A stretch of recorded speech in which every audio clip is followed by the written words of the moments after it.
ছেলে ভুলানো সাবজেক্টের জন্য মানব শিশুর রূপ ধরে একটি শিশুর সাথে মিশে যেতে বলল স্যার তাকে। অল্পতেই ছেলেটার সাথে ভাব জমিয়ে ফেলল অদ। ছেলেটা রোজ বিকেলে ছাদে আসে।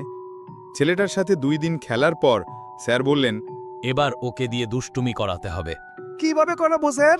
জানতে চাইল অদ। বড়দের গায়ে ঢিল মারা, জানালার গ্লাস ভাঙা কিংবা ছাদ থেকে লাফ দিতে মন্ত্রণা দেবে ওকে। অদ এই কয়েকদিনে মানব শিশুটাকে সত্যি সত্যি বন্ধু বানিয়ে ফেলেছে। এইটুকু একটা ছেলেকে দিয়ে দুষ্টুমি করাতে মন চাইল না ওর। স্যারকে বলল, আমি পারবো না স্যার, বাচ্চাটার ক্ষতি হবে এতে। আরে কি বলছো তুমি? অবাক হয়ে বললেন স্যার। ওর ক্ষতি করাই তো তোমার কাজ, ভূতেরা তো এসবই করে। কিন্তু আমার এসব ভালো লাগে না স্যার। তাহলে তুমি পরীক্ষায় পাশ করবে কিভাবে? এইটুকু ছোট্ট একটা ছেলের ক্ষতি করতে পারবো না আমি। পরীক্ষায় পাশের দরকার নেই আমার। কিছুটা জেদি গলায় বলল অধ্রুব।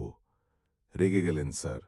বললেন, ঠিক আছে, আমি হেড স্যারকে বলবো তোমার কথা, তিনি তোমাকে শাস্তি দেবেন। ফুল ভিডিওর লিংক ফার্স্ট কমেন্টে দেওয়া থাকবে।